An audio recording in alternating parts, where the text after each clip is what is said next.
All right. All right. Hello again. Welcome back again with yours truly, the counselor, Mr. James Horton.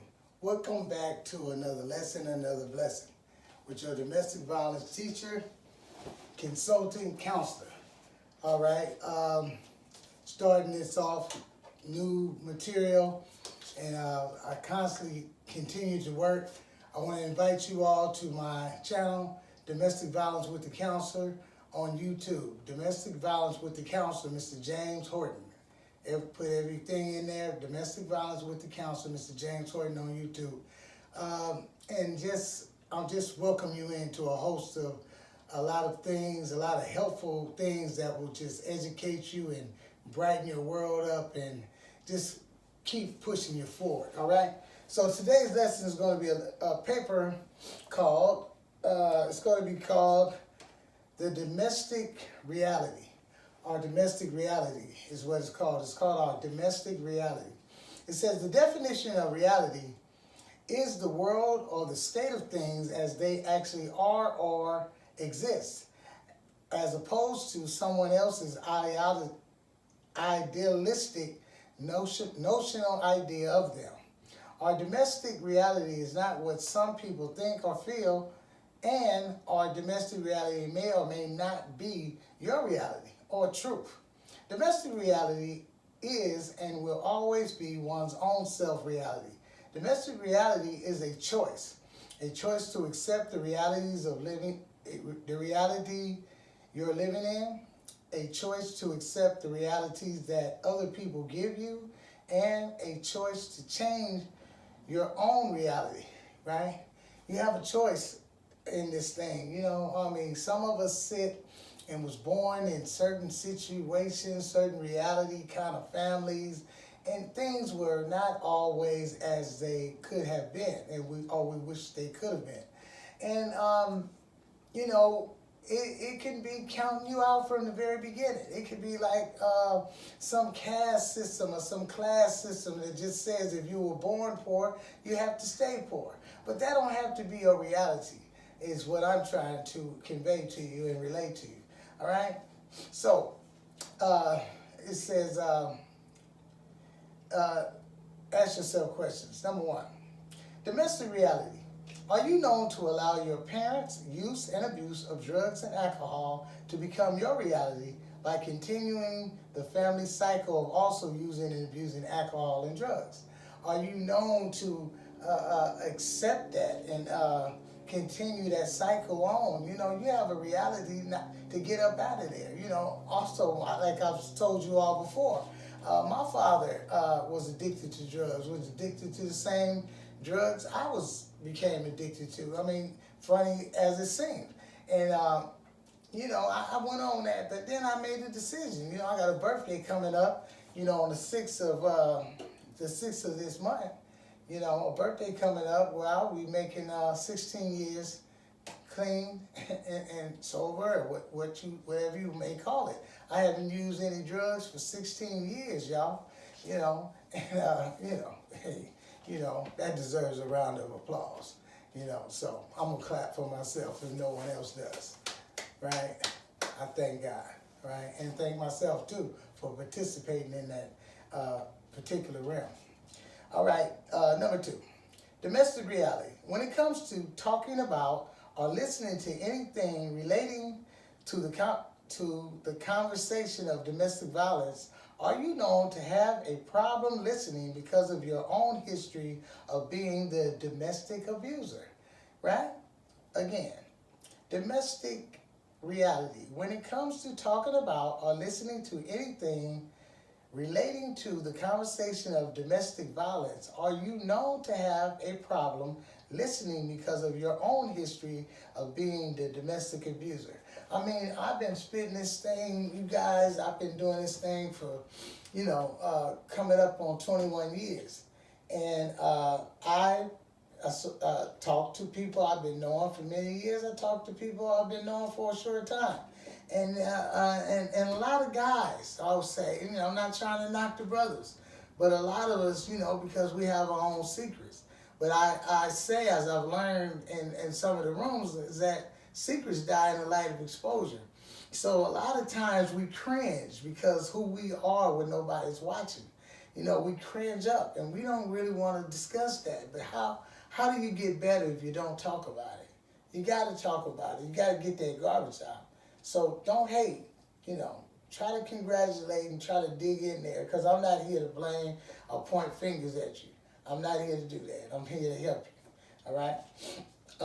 Number 3, domestic reality accuser and accusation labeler, who's known to accuse others of being fake and faulty. Do you feel or believe your faulty reality labels them, or do you believe your fake reality labels you? Right? Just talking about this thing, man. We got some things where, instead of going to a job and instead of working on our own self, instead of drawing a circle around our own self, we tend to spend a lot of time pointing fingers, putting labels on people, calling people things that we shouldn't call them. And, I don't think that's fair. I know that's not fair, and we have to stop it. We will not get anything done if we're working on somebody else, or we're working to break somebody else down, right? Because when we're doing that, and when you're doing that, you're not focusing on yourself. You're not fixing what needs to be fixed. You're not tying your own shoes, so you can walk properly without falling. All right, number 4, domestic reality. Is your reality of domestic reality is the reality of most dialogues and negative responses you bring to most conversations based on the way you feel about the person speaking to you, or on the topic you find yourself talking about, right? Is domestic reality is the reality of most dialogues and negative responses you bring to most conversations based on the way you feel about the person who's speaking, or on the topics that you're talking about. A lot of times you find people that's always negative when you're talking to them. They're already ready. You have to fool them sometime and talk about the total opposite of what you believe, because they're going to switch it up. They're going to respond to any negatively to anything you're talking about. So you have to sometimes put a twist on it. Put a twist on it as though you believe in what you really don't believe in. And then you'll find that you guys will most likely end up agreeing on what you really wanted to find some agreement on, right? Oh man, it's terrible, So I don't know if you're hating on the conversations and the strong topics, or you hating on the person that's speaking, Are you character judging, comparing yourself to them, right? All right, number 5, domestic couch potato. Did you know you don't have to be great to get started? You just have to get off the couch to become great. You don't have to be great to get started. I mean, getting off the couch is like getting started to become great. You got to get up. We got to get up, man. You got to get up. We got to stop making excuses. Stop saying, oh, I got to watch One Life to Live, one of the soap operas or something. We got to get off the couch, right? Get off the couch and just make a move. Even if it's just walking down to the corner where the bus stop is at. Even if you don't get on the bus right away, at least you made it to the bus stop, right?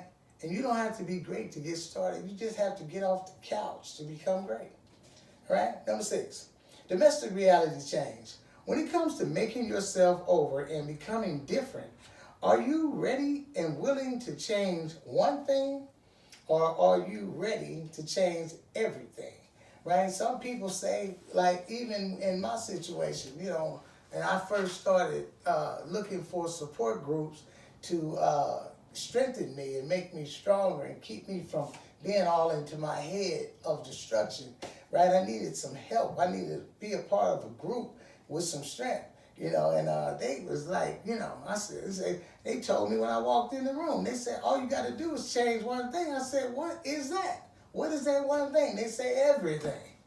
So I've been working on everything, and I continue to work, because it's not an overnight job. that's just fixed in a 24-hour period or 8-hour a day job period. It's a continued job, that doesn't stop. Even before you go to bed, you want to make some changes on how you usually go to bed. You want to make sure you can go to bed without being high like I used to do just to get some sleep. All right? Okay, number 7. Domestic participating reality. Are you known to participate and stay focused and committed on your own reality, or are you known to stay strongly committed on focusing on other people's domestic reality? Right? Are you known to just be focused on what you got to do? Or do you spend most of your time worrying about what other people need to do? Worrying about if your friend bought a new car and what color you think your friend should paint their car. I think you should save a few dollars and buy your own car, right? And you can have it any way you want to, any color you want to, whether it's pink, yellow, or blue, right? It's your choice. It's our choice, right? So start working on that. You can lighten the load on your own daily work and your own life's work if you focus on you, right? Okay?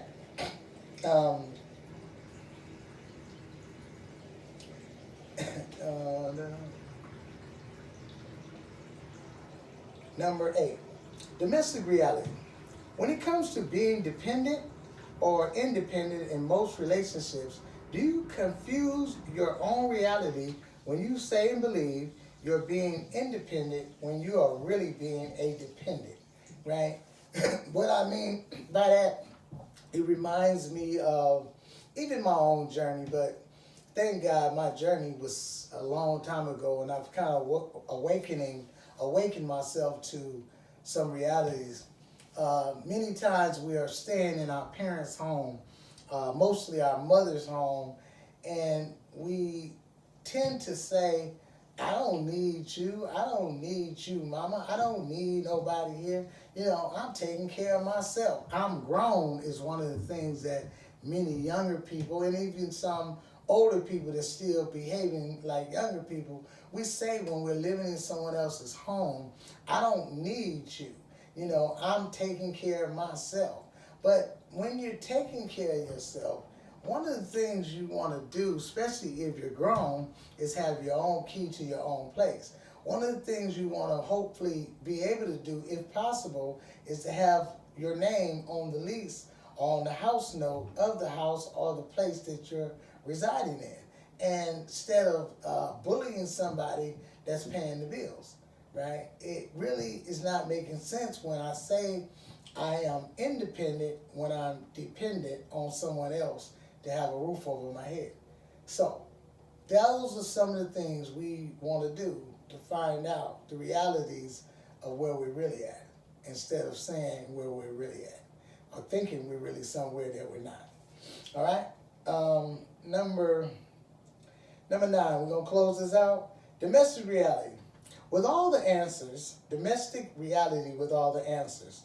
When it comes to relationships, drugs, and alcohol being the answer to fixing your life and most of your problems, if you believe you have, and let's read that again. Domestic reality with all the answers. When it comes to relationships, drugs, and alcohol being the answer to fixing your life and most of your problems, if you believe you have the answer, can you tell the counselor what is the question? Some of us all believe that we have the answer to everything. We believe drugs and alcohol and the right relationship is the answer. We got the answer because we got the right fix. We got the right drink. We got the right mix. We got the right partner. We got the right dope, right? Now, if that is the answer to fixing all of your problems and making your life whole and complete, then what was the question that had you even get to that point of needing an answer, and choosing these particular choices to fix that particular question? I just want to know, what is the question and what brought you here to say this is the fixer? What convinced you that this is a fixer? What was missing inside of you that you needed to fix? All right? So I just wanted to thank you again for attending my group, Domestic Violence with the Counselor. And the topic was your domestic realities, right? The domestic reality. All right? Check my channel out. Don't forget. See you next time.